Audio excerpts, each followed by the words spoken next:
Stephen Dawes here from Palace to the Core, and today I am giving you the lowdown on my opinions anyway of the Southampton Crystal Palace game. So it's a little bit late, unfortunately, this video because I had a few problems, but this is my roundup of the game, and also of course I want to hear your thoughts as well, so don't forget to let me know down in the comments what you think about the game, and don't forget to subscribe for daily Crystal Palace news as and when it happens. So okay, we had two good wins. We had Leicester and Leeds, so there were two good wins for us. We got 6 points out of those.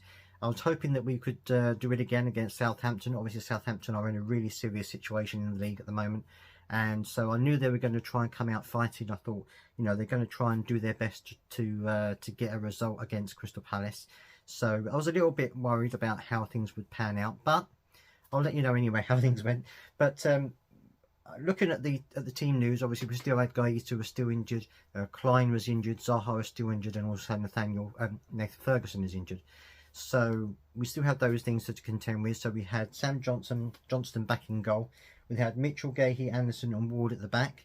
Schlupp, Doucouré, Eze in midfield, Ayew, Edouard and Elise up front. So we had a 4-3-3 formation.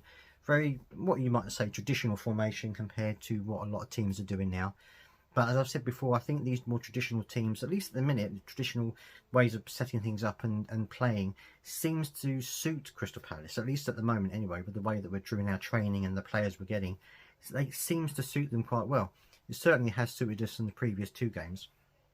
And in a similar way to the Leeds game, we came out in the first half against Southampton a little bit off. You know, we weren't entirely clicking, I didn't think, and Southampton had a couple of good chances in the first half to get the early goal, certainly.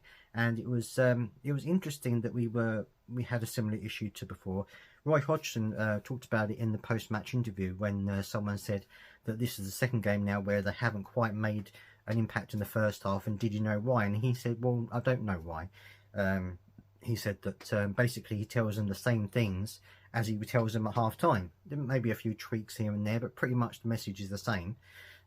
He's just reminding them of what he told them at the beginning of the match. So maybe there's just a little bit of getting back into the focus of it. You know, obviously different manager, different ways of working. Perhaps they're going to take a little bit of time to, you know, start in the way that they mean to go on.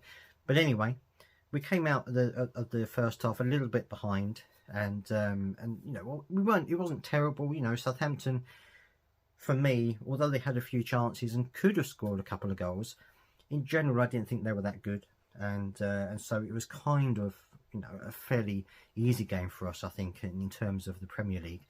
But certainly Southampton did have a few chances in the beginning, which made things a little bit difficult for us. And we had to soak up a little bit of pressure in the first half, which I think we did really well.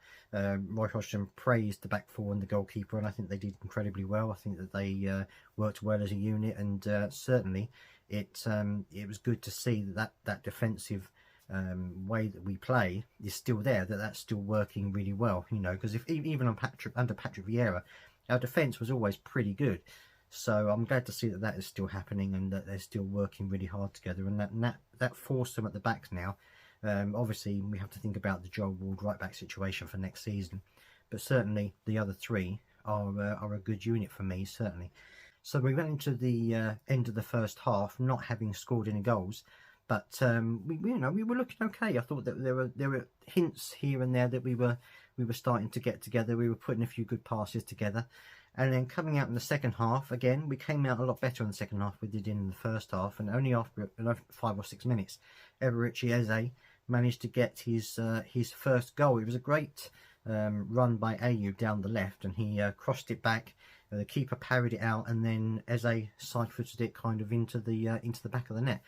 Great goal for him, obviously, and he actually was the person who made the pass to Ayew in the first place, and then he was running into the box, and I think that's a good sign that you're getting players who are making the pass and then running into the box to try and get on the end of it, which he did. So that's a good sign as well. I'm glad to see that we're doing that kind of thing, and hopefully, well, I say hopefully, that I think is one of the reasons why we're scoring goals now, is because we're putting players in positions where they're going to meet the ball, which is obviously important when you're scoring goals. So that was really good. And then only a little bit later on, about maybe 10 minutes later, if that, Eze got his second goal, and it was a really nice goal, a kind of a sliced foot shot with quite a bit of power that went into the bottom corner of the net. Another great goal from Eze as well, and I really am pleased with how well he's doing. You know, there was a few people, a few Palace fans who were, you know, on Twitter and things like that, saying a few negative things about him, about saying how he's not Premiership quality, he's not good enough for the Premiership and things like that. I think he always has been good for the Premiership. I think he just needed to work in a way that was good for him. You know, it's like, I think that he was perhaps being relied on too much to defend under Patrick Vieira, wasn't allowed the freedom to express himself. And, you know, if you look at him against Southampton, especially in the last couple of minutes, almost before the end of the whistle, he was doing fantastic tricks getting past players and stuff like that. You know, that's the Eze that I knew when he first arrived, before he got injured. That's the kind of Eze that I remember. So it's great to see him getting those kind of things going in again. And it's good to see him linking up so well with Elise and with Ayew and players like that, because I think that that partnership and that gel between the lot of them is going to be important for us going forward to the end of the season in scoring some more goals. So that was really good. I was also really impressed with Elise. I think he played well. He nearly got a goal, nearly got the third goal. It hit the post as it went round, so that was disappointing for him, but he worked really hard. Ayew, I think, had a fantastic game.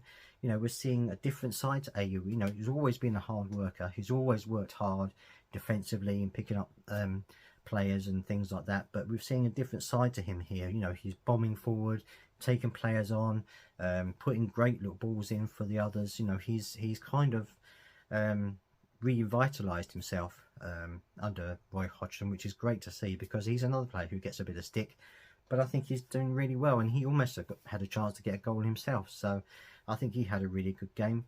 Midfield, I think, also did really well. Doucouré and all the others did well in the back. Schlupp had a good game. Later on in the game, I think Hughes played well. He was putting in some good passes.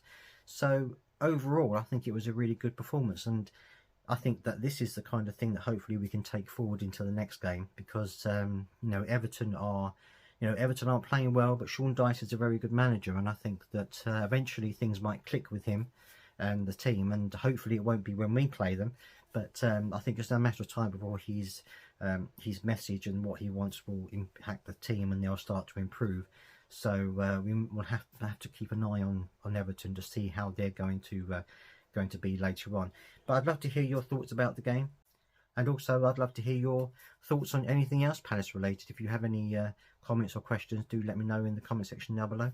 And also, as I said before, don't forget to subscribe, and I'll see you next time.